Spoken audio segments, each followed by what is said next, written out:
Hello guys, welcome to UPSC point. दोस्तों, आज के इस वीडियो में हम सभी 16 महाजनपदों को विस्तार से पढ़ने वाले हैं। चाहे कोई भी एग्जाम हो, हमेशा ही यहाँ से परीक्षाओं में प्रश्न देखे गए हैं। इस वीडियो के बाद आपके सारे डाउट क्लियर हो जाएंगे और आपको महाजनपद बहुत ही अच्छे से समझ आने वाला है। दोस्तों, महाजनपद को डिटेल से पढ़ने से पहले थोड़ा सा हम बैकग्राउंड जान लेते हैं ताकि आपको बहुत ही अच्छे से समझ आ सके। यदि हम ऋग्वैदिक काल की बात करें तो इसका टाइम पीरियड था 1500 ईसा पूर्व से लेकर 1000 ईसा पूर्व तक। और दोस्तों, इस समय सबसे बड़ी राजनीतिक इकाई थी जन, जिसका प्रमुख होता था जनपति। दोस्तों, जो जन होता था वह कई सारे विष से मिलकर बना हुआ होता था और दोस्तों, विष के अंतर्गत कई सारे गांव शामिल होते थे। तो ऋग्वैदिक काल के दौरान सबसे बड़ी राजनीतिक इकाई क्या थी दोस्तों? जन। इसके बाद दोस्तों आता है उत्तर वैदिक काल, जिसका टाइम पीरियड था 1000 ईसा पूर्व से लेकर 600 ईसा पूर्व तक। इस दौरान जो छोटे छोटे जन थे ना, वह आपस में मिल जाते हैं और इस तरह से जब दो जन आपस में मिल जाते हैं तो एक बड़ी इकाई का निर्माण होता है जिसको कहा गया जनपद। तो उत्तर वैदिक काल के दौरान दोस्तों सबसे बड़ी राजनीतिक इकाई थी जनपद। देखिए, हमने ऋग्वैदिक काल में देखा, ऋग्वैदिक काल में सबसे बड़ी राजनीतिक इकाई क्या थी दोस्तों? जन। जबकि उत्तर वैदिक काल में, जिसका टाइम पीरियड था 1000 ईसा पूर्व से लेकर 600 ईसा पूर्व तक, इस दौरान सबसे बड़ी राजनीतिक इकाई कौन सी बनती है? जनपद। आगे चलकर दोस्तों, ये जो जनपद है, यहाँ पर एक किंग नियुक्त होता था, एक राजा बनता था और यह जो राजा है, जो कि जनपद का प्रमुख होता था, उसके अंतर्गत कई सारे जन शामिल होते थे और जन के अंतर्गत कई विष और विष के अंतर्गत कई गांव शामिल होते थे और उन गांवों के अंतर्गत कई सारे कुल हमें देखने को मिलते हैं। तो इस तरह से उत्तर वैदिक काल में एक सबसे बड़ी राजनीतिक इकाई सामने आती है जिसको कहा गया जनपद। अब दोस्तों, एक जनपद बन गया, इसी तरह से कई सारे जनपद हमें देखने को मिलते हैं। जब उत्तर वैदिक काल का दौर चल रहा था तो एक जनपद द्वारा दूसरे जनपद पर हमला किया गया। ठीक है, जब ये हमले हुए दोस्तों तो इस दौरान कोई ना कोई तो जीतेगा। जैसे मान लेते हैं ये वाला जो जनपद है वह जीत जाता है और ये वाला जो जनपद है वो हार जाता है। इसको और अच्छे से समझ सकते हैं। देखिए दोस्तों, एक जनपद है, ठीक है, उसका एक किंग है, यह जीतता है, जबकि दूसरा जनपद है, उसका एक किंग है, यह हार जाता है। अब दोस्तों, जो उत्तर वैदिक काल था 600 ईसा पूर्व से पहले का, उस दौरान जो जनपद थे ना, वो दूसरे जनपद पर कब्जा नहीं करते थे। जैसे ये वाला जो जनपद है, इसका किंग बोलता है कब्जा करोगे क्या भैया? तो ये वाला जो जनपद जो कि जीता था, है ना, ये विनर है, तो ये बोलेगा कि नहीं, हम तुम पर कब्जा नहीं करेंगे, लेकिन तुम हमारी कुछ शर्तें पूरी कर दो। अब कौन कौन सी? समय समय पर हमें कर दो, हथियारों को प्रदान करो, हमें समय समय पर अनाज भी दो और यदि हम दूसरे जनपद पर हमला करें तो हमें सैनिक सहायता भी दो। तो दोस्तों, उत्तर वैदिक काल के दौरान, जिसका समय था 600 ईसा पूर्व से पहले का, उस दौरान जो जनपद था ना, वो दूसरे जनपद पर हमला करता था, उसको हराता था, लेकिन उस पर कब्जा नहीं करता था। ठीक है, मना कर देता था कि हमें सिर्फ टैक्स चाहिए, अनाज चाहिए और हथियार चाहिए। लेकिन 600 ईसा पूर्व के बाद में ऐसा क्या हुआ कि इसके मन में लालच आ गया। तो दोस्तों, इसका कारण होता है लोहे का विकास। अब भैया, लोहे के विकास से क्या क्या होता है? तो देखिए, लोहे का विकास हो गया तो अधिक से अधिक हथियार बनने लगे, कृषि के उपकरण बनने लगे। जब कृषि के उपकरण बने तो दोस्तों कृषि आसान हो गई। कृषि आसान हो गई तो लोगों के पास में क्या हो गया? खाद्यान्न जो है वो इकट्ठा हो गया, मतलब कृषि का अधिशेष हो गया। अब दोस्तों, जब कृषि का अधिशेष हो जाता है तो व्यापार और वाणिज्य में वृद्धि होती है। जब व्यापार और वाणिज्य में वृद्धि होती है तो दोस्तों राजा को अधिक कर मिलता है। जब इसको अधिक कर मिलेगा तो वह जो है अपनी सैन्य शक्ति में वृद्धि करेगा, बहुत सारे सैनिकों को नियुक्त करेगा और उनको वेतन देगा। जब ऐसी स्थिति आ जाती है, इसके पास सैनिक शक्ति आ जाती है, तो इसके मन में अब लालच आता है। अब ये जो है, जो जनपद का किंग होता है, जो कि पहले विनर था, वो इससे ये बोलता है कि अब हम कब्जा करेंगे। ठीक है, क्योंकि हमारे पास ताकत है, अब हम तुम्हारी पूरी जो सत्ता है उस पर हम कब्जा कर लेंगे। तो इस तरह से दोस्तों 600 ईसा पूर्व के बाद में छोटे छोटे जो जनपद हैं वो आपस में मिल जाते हैं और एक बड़ा महाजनपद बनता है। क्या बनता है? महाजनपद। छोटे छोटे जनपदों से एक बड़ा जनपद बनता है, जिसको क्या कहा गया, महाजनपद। इस तरह से 600 ईसा पूर्व के बाद में दोस्तों महाजनपदों का उदय होता है, जिसमें सबसे प्रमुख कारण माना गया दोस्तों लोहे के विकास को। अब हम बात करते हैं कि इन महाजनपदों की जानकारी हमें कहाँ से मिलती है। तो दोस्तों 16 महाजनपदों की जानकारी हमें बौद्ध ग्रंथ अंगुत्तर निकाय और जैन ग्रंथ भगवती सूत्र से मिलती है। इन दोनों ही ग्रंथों में 16 महाजनपदों का उल्लेख किया गया है कि उस टाइम पीरियड में भारत में 16 महाजनपद हुआ करते थे। दोस्तों ये है अंगुत्तर निकाय, जो कि बौद्ध ग्रंथ है, इसकी इमेज आपको यहाँ दिख रही होगी, और ये है दोस्तों भगवती सूत्र। कंफ्यूज नहीं होना है, हो सकता है परीक्षा में घुमा दिया जाए, इसको बौद्ध ग्रंथ बोल दिया जाए और इसको जैन ग्रंथ बोल दिया जाए। तो बौद्ध ग्रंथ कौन सा था, ये वाला अंगुत्तर निकाय, और जैन ग्रंथ कौन सा था, ये वाला भगवती सूत्र। इन दोनों से ही हमें 16 महाजनपदों की जानकारी मिलती है। अब हम थोड़ी सी यहाँ पर 16 जनपदों के नाम और राजधानी को देखेंगे और फिर सभी 16 जनपदों को विस्तार से पढ़ने वाले हैं। तो सबसे पहला था दोस्तों अंग, जिसकी राजधानी थी चंपा। इसके बाद आता है मगध, जिसकी राजधानी थी गिरिब्रज या फिर राजगृह। इसके बाद आता है काशी, जिसकी राजधानी थी दोस्तों वाराणसी। इसके बाद अगला महाजनपद है कौशल, जिसकी 2 राजधानी थी, एक अयोध्या और एक श्रावस्ती। इसके बाद अगला महाजनपद है बज्जी, जिसकी राजधानी विदेह या फिर मिथिला थी, इसको हम कहीं कहीं वैशाली भी बोलते हैं इसकी राजधानी को। अगला है दोस्तों मल्ल, जिसकी राजधानी थी कुशीनगर, इसकी एक और राजधानी थी दोस्तों पावा। इसके बाद है चेदी, जिसकी राजधानी थी शक्तिमती। इसके बाद अगला महाजनपद है वत्स, जिसकी राजधानी है दोस्तों कौशाम्बी। देखिए हम सभी को डिटेल से पढ़ने वाले हैं, यहाँ पर मैं बस आपको नाम बता रहा हूँ। अगला है कुरु महाजनपद, जिसकी राजधानी थी दोस्तों इंद्रप्रस्थ।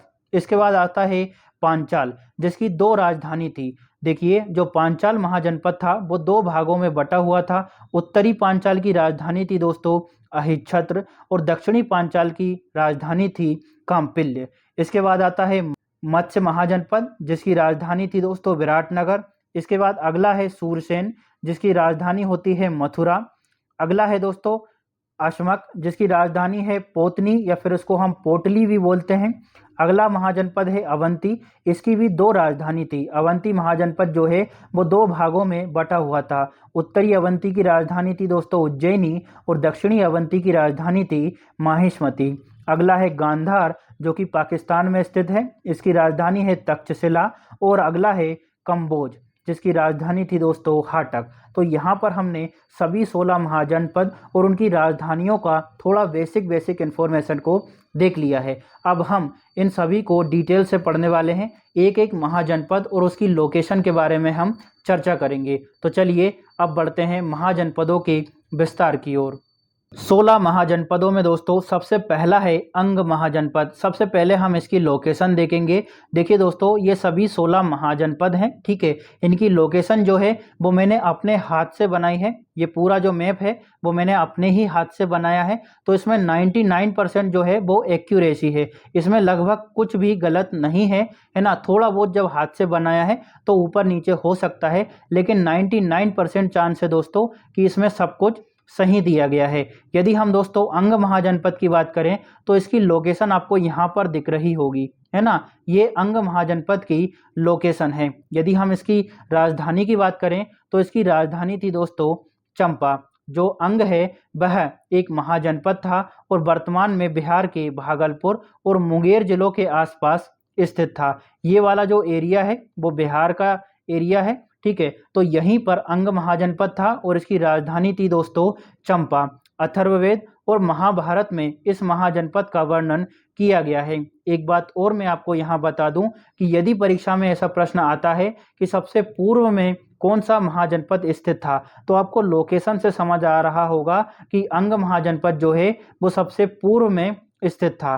तो इस तरह से अंग महाजनपद सबसे पूर्व में स्थित है। इसका उल्लेख अथर्ववेद और महाभारत में किया गया है। यह बिहार के भागलपुर और मुंगेर जिलों के आसपास स्थित था। अब आगे बढ़ते हैं, अगले महाजनपद की बात करेंगे। अगला है दोस्तों मगध महाजनपद। सबसे पहले हम इसकी लोकेशन देखेंगे। इसकी लोकेशन आपको यहाँ दिख रही होगी, ये है मगध महाजनपद।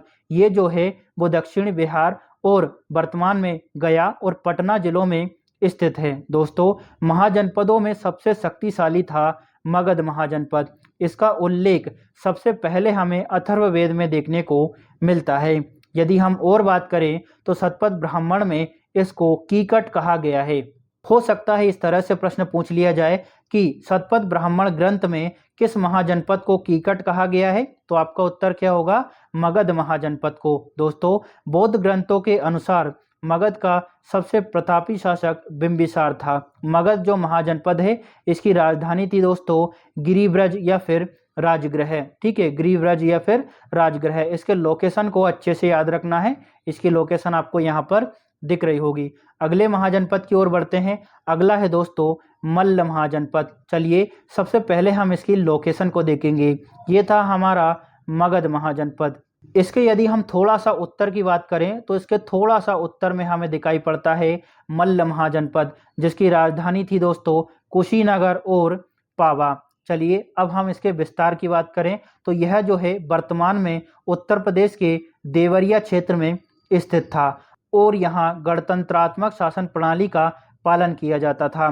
दोस्तों, भगवान बुद्ध ने अपना अंतिम भोजन पावा में किया और इसके बाद में भगवान बुद्ध जो है वो कुशीनगर जाते हैं और यहीं पर इनकी मृत्यु हो जाती है। तो मल्ल महाजनपद की लोकेशन अच्छे से याद रखना है। कहाँ है ये रहा। ठीक है, थोड़ा सा आप अच्छे से गौर करेंगे तो आपको दिख जाएगा ये कहाँ है। उत्तर प्रदेश के देवरिया क्षेत्र में स्थित है और इसकी राजधानी जो है वह कुशीनगर और पावा थी। आगे बढ़ें। अगला है दोस्तों बज्जी महाजनपद। चलिए इसकी लोकेशन देखें तो ये आपको यहाँ पर लोकेशन दिख रही होगी बज्जी महाजनपद की। इसकी राजधानी थी दोस्तों वैशाली। इसकी पहचान आधुनिक बिहार के मुजफ्फर जिले के आसपास के क्षेत्र से की जाती है। देखिए यहाँ पर लग जाता है आपका नेपाल। ठीक है, तो उसके नीचे क्या है? बिहार है ना। तो बिहार के मुजफ्फर जिले के आसपास का क्षेत्र जो था वो था बज्जी महाजनपद। इसमें 8 वंश शामिल थे। ठीक है, जिसमें लिच्छवी सबसे शक्तिशाली था। लिच्छवी गणराज्य को विश्व का पहला गणतंत्र माना जाता था। तो विश्व का पहला गणतंत्र कौन सा है दोस्तों? लिच्छवी गणराज्य। अगले महाजनपद को देखेंगे। अगला है दोस्तों काशी महाजनपद। सबसे पहले तो हम इसकी लोकेशन देखते हैं। तो दोस्तों इसकी लोकेशन दिख रही होगी आपको यहाँ पर मगध के थोड़ा सा आगे। ठीक है, काशी महाजनपद है। ये जो है वर्तमान में उत्तर प्रदेश के बनारस वाले इलाके में स्थित था। ठीक है, और इसकी राजधानी क्या थी दोस्तों? वाराणसी, जो कि आज भी स्थित है ना उत्तर प्रदेश में। तो काशी महाजनपद कहाँ है? इसकी लोकेशन आपको दिख रही होगी। इसकी राजधानी क्या थी दोस्तों? वाराणसी।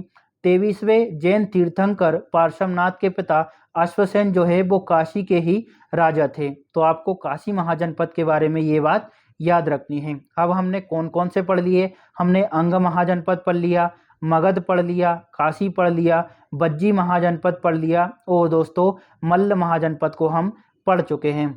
चलिए अब आगे बढ़ते हैं। अगले महाजनपद की बात करेंगे। अगला है दोस्तों कोसल महाजनपद। तो सबसे पहले तो हम इसकी लोकेशन देखते हैं। दोस्तों ये था हमारा काशी महाजनपद और उसके थोड़ा सा ही ऊपर हमें कोसल महाजनपद देखने को मिलता है। इसकी राजधानी थी दोस्तों श्रावस्ती या फिर अयोध्या। ठीक है, वर्तमान में यह उत्तर प्रदेश के अवध क्षेत्र में स्थित है। इसकी लोकेशन देखकर आपको समझ आ रहा होगा कि वर्तमान में यह अवध के क्षेत्र में स्थित है।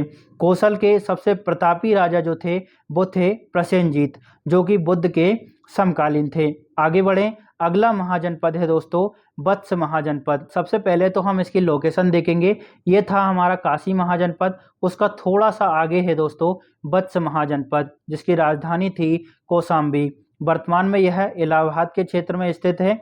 यह अपने उत्कृष्ट सूती वस्त्रों के लिए प्रसिद्ध था। इसकी राजधानी कौशाम्बी जो है बौद्ध और जैन दोनों धर्मों का प्रमुख केंद्र थी। दोस्तों ये जो वत्स महाजनपद है उसकी लोकेशन को अच्छे से याद रखिएगा। देखिए हो सकता है ये जो मैप है वो थोड़ा सा आपको विजिबल ना हो, तो मैं आपको पीडीएफ प्रोवाइड करवा दूंगा मेरे टेलीग्राम चैनल पर। मेरे जो टेलीग्राम चैनल है उसका नाम है दोस्तों यूपीएससी पॉइंट ऑफिशियल। उसकी लिंक मैं डिस्क्रिप्शन में डाल दूंगा, या फिर आप चाहें तो डायरेक्ट भी टेलीग्राम पर सर्च कर सकते हैं। तो उसकी जो पीडीएफ होगी ना उसमें आपको लोकेशन अच्छे से दिख जाएगी। फिर भी मैं आपको थोड़ा थोड़ा बता देता हूँ। ये काशी है और काशी के थोड़ा सा ही आगे है वत्स महाजनपद। आगे बढ़ें। अगला है दोस्तों सूरसेन महाजनपद, जिसकी राजधानी थी मथुरा। सबसे पहले हम इसकी लोकेशन को देखते हैं। तो देखिए ये था हमारा वत्स महाजनपद और उसी के थोड़ा सा आगे है हमारा सूरसेन महाजनपद, जिसकी राजधानी क्या थी? मथुरा। वर्तमान में यह पश्चिमी उत्तर प्रदेश में स्थित है। इसकी लोकेशन देखकर भी आपको समझ आ रहा होगा कि यह वर्तमान में पश्चिमी उत्तर प्रदेश में स्थित है। मेगास्थनीज के समय इसे भगवान कृष्ण की पूजा का केंद्र माना जाता था। किस महाजनपद को? सूरसेन महाजनपद को। पुराणों में मथुरा के राजवंश को यदुवंश कहा जाता था।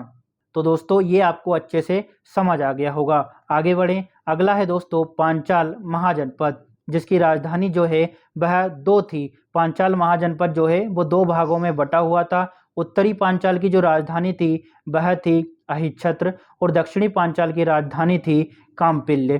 तो दोस्तों सबसे पहले तो हम इसकी लोकेशन को देखते हैं। ये है आपका सूरसेन महाजनपद और उसका थोड़ा सा ही ऊपर आपको दिख रहा है पांचाल महाजनपद। यह जो है वर्तमान में पश्चिमी उत्तर प्रदेश में स्थित है। चूलानी ब्रह्मदत्त जो है वह पांचाल का सबसे महान शासक हुआ है, ऐसा कहा जाता है हमारे प्राचीन इतिहास में। किसको कहा जाता है? चूलानी ब्रह्मदत्त को। तो इसको अच्छे से याद रखिएगा। पांचाल महाजनपद की दो राजधानियां थी, अहिच्छत्र और कामपिल्य। तो राजधानी जो है हमेशा ही परीक्षाओं में पूछी जाती है, तो आपको अच्छे से याद रखना है। दोस्तों यहाँ पर मैं आपको बता दूं कि यदि आपको महाजनपदों की सिर्फ राजधानियां याद करना है तो हम सभी 16 महाजनपदों की राजधानियों को ट्रिक के माध्यम से याद कर चुके हैं। यदि आप चाहें तो उस वीडियो को देख सकते हैं, आपको सभी 16 महाजनपदों की राजधानियां अच्छे से याद हो जाएगी। उस वीडियो का लिंक भी मैं डिस्क्रिप्शन में डाल चुका हूं। अगला है दोस्तों कुरु महाजनपद, जिसकी राजधानी थी इंद्रप्रस्थ। सबसे पहले हम इसकी लोकेशन देखेंगे। ये रहा दोस्तों कुरु महाजनपद। अब हम इसके डिटेल की बात करें तो दोस्तों यह जो महाजनपद है इसमें आधुनिक हरियाणा, दिल्ली और यमुना नदी के पश्चिम क्षेत्र को शामिल किया जाता है। किसमें? कुरु महाजनपद में। ये लोकेशन अच्छे से याद रखिएगा, ठीक है। और इसकी राजधानी क्या थी? इंद्रप्रस्थ। दोस्तों महाभारत में इसके शासन की दो शाखाओं के बीच में संघर्ष के बारे में बताया गया है। कुरु महाजनपद जो था इसमें दो शाखाएं थी, एक थे कौरव और दूसरी शाखा थी पांडवों की। इन दोनों के बीच में संघर्ष को बताया गया है महाभारत के अंतर्गत। दोस्तों महाभारत कालीन हस्तिनापुर नगर जो था वो भी इसी महाजनपद के अंतर्गत आता था। तो कुरु महाजनपद को हमने अच्छे से पढ़ लिया। अब हम आगे बढ़ते हैं अगले महाजनपद की ओर। अगला है दोस्तों 11वां महाजनपद, जिसका नाम क्या है? मत्स्य महाजनपद, जिसकी राजधानी है विराटनगर। अब हम इसकी लोकेशन को देखते हैं। तो इसकी लोकेशन आपको यहाँ पर दिखेगी, ठीक है। ये राजस्थान के इलाके में स्थित था। इसकी डिटेल की बात करें तो यह राजस्थान के जयपुर, भरतपुर और अलवर क्षेत्रों में स्थित था। ऐसा माना जाता है कि अज्ञातवास के दौरान इसी राज्य ने पांडवों को शरण दी थी। तो हमने मत्स्य महाजनपद के बारे में अच्छे से पढ़ लिया। इसकी लोकेशन जो है विशेष रूप से याद रखना है और इसकी राजधानी जो विराटनगर है इसको बहुत ही अच्छे से याद रखिएगा। अगला है हमारा दोस्तों अवंती महाजनपद, जिसकी दोस्तों दो राजधानियां थी, एक उज्जैनी और एक माहेश्मती। तो सबसे पहले तो हम इसकी लोकेशन देखते हैं। देखिए दोस्तों अवंती महाजनपद जो है उसकी लोकेशन आपको यहाँ पर दिख रही होगी, मध्य प्रदेश वाले क्षेत्र में। अवंती महाजनपद जो है वो दो भागों में बटा हुआ था। उत्तरी अवंती की राजधानी थी दोस्तों उज्जैनी और दक्षिणी अवंती की राजधानी थी माहेश्मती। यदि हम इसकी डिटेल की बात करें तो यह वर्तमान में मध्य प्रदेश और मालवा के क्षेत्र में स्थित था। ये आपको यहाँ पर दिख रहा होगा अवंती महाजनपद। तो यह कहाँ है? मध्य प्रदेश और मालवा के क्षेत्र में। गौतम बुद्ध के समय प्रद्योत जो है यहाँ का प्रतापी शासक था। बिंबिसार के समय प्रद्योत के मगध के साथ में मैत्रीपूर्ण संबंध थे। देखिए दोस्तों जो बिंबिसार है ना, वह मगध का शासक था और प्रद्योत जो है वो अवंती का शासक था। तो इन दोनों के बीच में मैत्रीपूर्ण संबंध थे। तो इस तरह से मगध और अवंती के बीच में कुछ समय तक मैत्रीपूर्ण संबंध रहे। अगला पॉइंट है बौद्ध पुरोहित महाकच्छायन के प्रभाव से प्रद्योत द्वारा बौद्ध धर्म को ग्रहण कर लिया गया। तो आपको अवंती महाजनपद के बारे में विशेष रूप से ये याद रखना है दोस्तों कि इसकी 2 राजधानियां थी और इसकी वर्तमान लोकेशन क्या है और इसका प्रसिद्ध शासक कौन था। यदि आपको याद नहीं होता है तो दोस्तों विशेष रूप से आपको 16 महाजनपदों की ट्रिक वाली वीडियो जरूर देखना है ताकि आपको सब कुछ अच्छे से याद हो जाए। अगला है दोस्तों चेदी महाजनपद, जिसकी राजधानी है शक्तिमती, कहीं कहीं पर इसको सुक्तिमती भी कहा जाता है। इसकी लोकेशन देखें तो देखिए ये है अवंती महाजनपद और उसका थोड़ा सा ही आगे है चेदी महाजनपद। यदि हम इसके वर्तमान लोकेशन की बात करें तो यह वर्तमान के बुंदेलखंड वाले जो क्षेत्र है उसमें स्थित था। इसका उल्लेख ऋग्वेद और महाभारत में देखने को मिलता है। शिशुपाल जो है यहाँ का प्रसिद्ध शासक था जिसका वध श्री कृष्ण द्वारा किया गया था। तो चेदी महाजनपद की लोकेशन याद रखना है, अवंती का थोड़ा सा ही आगे है और बुंदेलखंड के क्षेत्र में यह स्थित था और इसका उल्लेख ऋग्वेद और महाभारत में मिलता है। अगला है दोस्तों अश्मक महाजनपद। सबसे पहले तो हम अश्मक महाजनपद की लोकेशन को देखेंगे। तो यहाँ पर अश्मक महाजनपद था दोस्तों, ये जो है वर्तमान में तेलंगाना आंध्र प्रदेश वाले इलाके में स्थित था। इसी वजह से दोस्तों यहाँ से एक प्रश्न बनने की पूरी संभावना है कि सबसे दक्षिण में कौन सा महाजनपद स्थित था, तो अश्मक महाजनपद। और यदि प्रश्न आए कि सबसे पूर्व में कौन सा महाजनपद था, तो अंग महाजनपद। तो ये दोनों जो फैक्ट है ना वो अच्छे से याद रखिएगा। इसकी राजधानी की बात करें तो दोस्तों इसकी राजधानी जो है वह कहीं कहीं पर पोतन लिखी हुई है और कहीं कहीं पर इसको पोटली कहा जाता है।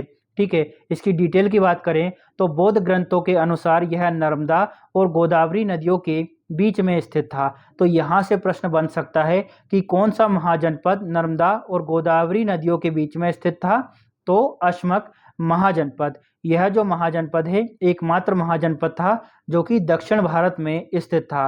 अंत में यह अवंती के अधीन हो जाता है। अवंती कहाँ पर है, ये रहा, और ये जो अवंती है इस पर हमला करता है और अश्मक को अपने अधीन कर लेता है।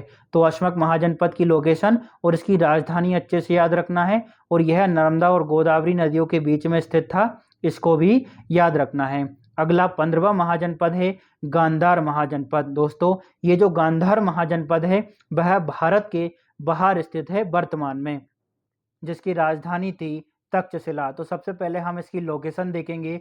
देखिए दोस्तों गांधार महाजनपद की लोकेशन यहाँ पर स्थित है पाकिस्तान वाले क्षेत्र में, आपको यहाँ पे दिख रहा होगा, ये है गांधार महाजनपद। इसकी राजधानी क्या थी, तक्षशिला। यदि हम इसके वर्तमान स्थान की बात करें तो यह वर्तमान में आधुनिक पाकिस्तान में स्थित है और रावलपिंडी और पेशावर वाले क्षेत्र में। इसका वर्णन हमें अथर्ववेद में मिलता है और यहाँ पर जो इसकी राजधानी है तक्षशिला, इसकी खोज अलेक्जेंडर कनिंघम द्वारा 1871 में की गई थी। तो गांधार महाजनपद के बारे में क्या याद रखना है, इसकी राजधानी को याद रखना है, इसकी वर्तमान लोकेशन को हमें विशेष रूप से याद रखना है। ठीक है, चलिए अब आगे बढ़ते हैं। अगला है दोस्तों कम्बोज महाजनपद। कम्बोज महाजनपद को पढ़ने से पहले थोड़ा सा बता देता हूँ, यदि आप महाजनपदों की जो राजधानियां हैं उनको ट्रिक के माध्यम से याद करना चाहते हैं तो ट्रिक वाली वीडियो को जरूर देखिएगा, उससे आपको सभी महाजनपदों की राजधानियां याद हो जाएगी। दोस्तों कम्बोज महाजनपद की सबसे पहले हम लोकेशन देखते हैं।